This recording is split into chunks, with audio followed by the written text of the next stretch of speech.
Greetings and salutations.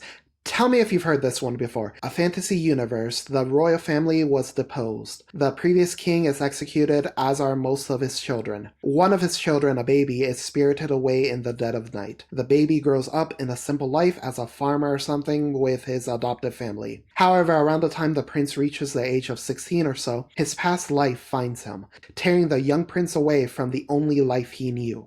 That sound familiar? F it. Let's add furries.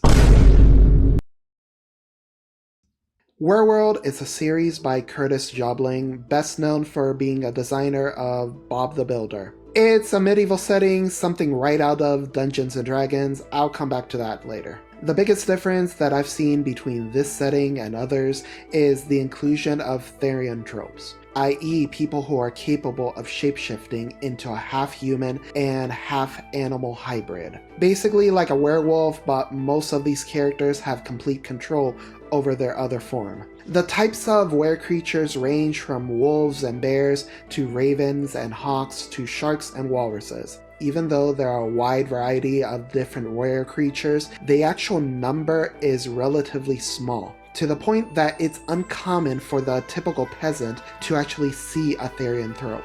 Standard powers of a therianthrope include supernatural strength, speed, constitution, and a healing factor. Other advantages vary between certain were-creatures. Obviously, if you're an aquatic were-creature, you can swim and breathe underwater. Likewise, birds are capable of flight. Elks can grow giant horns that they can use as a weapon. However, as strong as they are, they do have one kryptonite in silver. It's one of the few things capable of actually killing them. They are able to heal from most other injuries. Our main character at one point gets completely run through with a sword and manages to keep moving. So, in the country of Lycia, all the noble houses are composed of therianthropes. The current king is a lion. The noble houses includes a bear, an elk, a boar, a fox, even a badger. Among the king's most trusted advisors are the Wererat brothers. The therianthrope gift is passed along genetically, typically paternally, but not always. So if a male werebear and a female werelion were to have a child, often the child would be a werebear. Our hero, Drew, is the last in the line of the Grey Wolves. His father and elder siblings were murdered by the current king. As I alluded to earlier, Drew was spirited away as a baby and adopted by Mac and Tilly Farron. Mac was a former member of the Wolf Guard, i.e. the personal army of the former King Werger. Tilly was a maid who worked in the castle. Drew also had an adopted brother his age named Trent. Mac and Tilly somehow managed to pass the two boys off as twin brothers, though you wouldn't really know it from looking at them. Trent was much larger than Drew. In contrast, Drew was much more attuned to the nature around him. He had a sixth sense for the natural world and seemed to be able to know when something was around him. Animals, specifically those on his farm, just naturally seemed to listen to him. The plot kicks off after a sheep runs off from the farm. Drew chases it down. While doing so, Drew senses that there is something out in the woods just watching him. Drew tries to calm the sheep down, but the sheep decides that it'd rather yeet itself off a nearby cliff than go back with Drew. This event forces Mac and Trent to go into the market to buy new sheep, leaving Drew and Tilly Farron at home alone. That night, Drew and Tilly are attacked by a creature eventually revealed to be a were-rat. Drew tries to fight it off, but is swatted away like he's nothing. The creature then descends on Tilly Farron, killing the poor woman. Seeing this, Drew's wolf half awakens and he transforms for the first time. He's able to fight off the were-rat long enough for Drew's father and brother to finally return to their little farm. The were-rat decides to make its exit at this point before anyone can see it. When Mac and Trent enter the house, they are witness to a bloodied Drew standing over the corpse of Tilly. Mac, believing the worst, draws his sword upon his adopted son, running Drew through.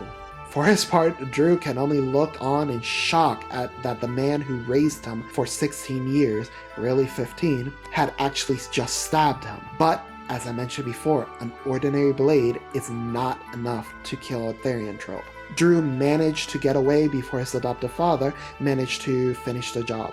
Drew would spend the next few months hiding within the Direwood, one of the most dangerous places in the country. Unfortunately, the nature of Drew's existence becomes known, and the usurper king realizes that he'll need to off the boy lest a rebellion form around him. Back when I had a physical copy of Book 1, I remember the author thanking his friends and the countless D&D campaigns he had with them. The fun fact is, I can totally see it. I mentioned that Drew was attuned to nature, but I also imagine that whatever D&D character inspired Drew also had a high persuasion score. It's a bit of a running meme that Drew will get to a city and manage to convince the people of the city to rise up against their oppressor by sheer force of personality. Maybe a nature paladin? Unfortunately, the DM of the story is quite forgiving when his characters pull stupid shit. During more than one point in the series, Drew's only saved by plot armor.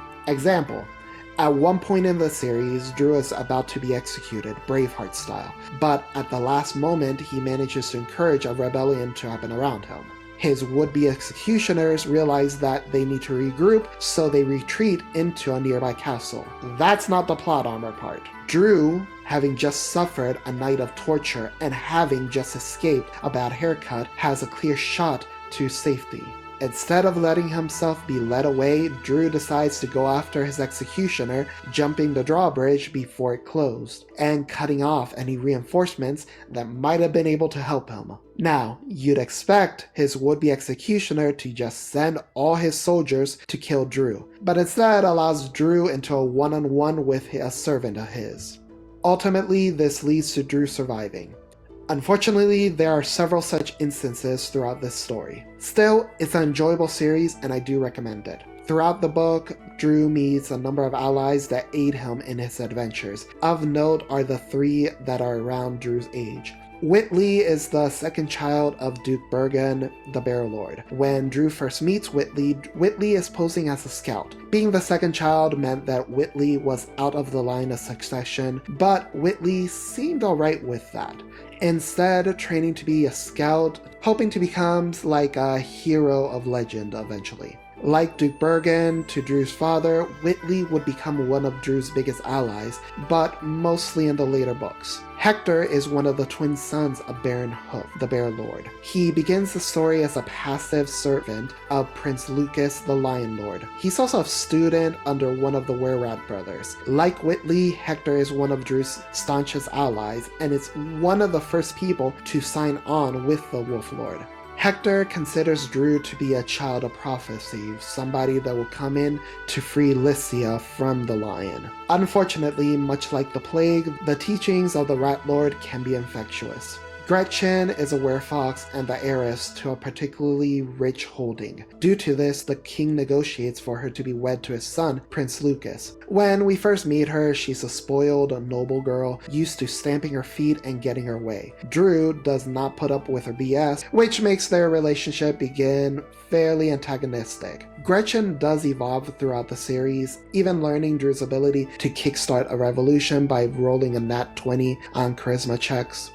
Anyway, as I mentioned before, I 100% recommend this series. I heard that there's an animated series coming. IMDb shows that some people have already been casted, but though some of Netflix's other animations give me hope, but only time will tell. Anyway, if you have enjoyed this video, leave me a like down below. If you like the series, comment down below, tell me who your favorite character is, and if you have enjoyed my inane ramblings, please subscribe to the page. Peace.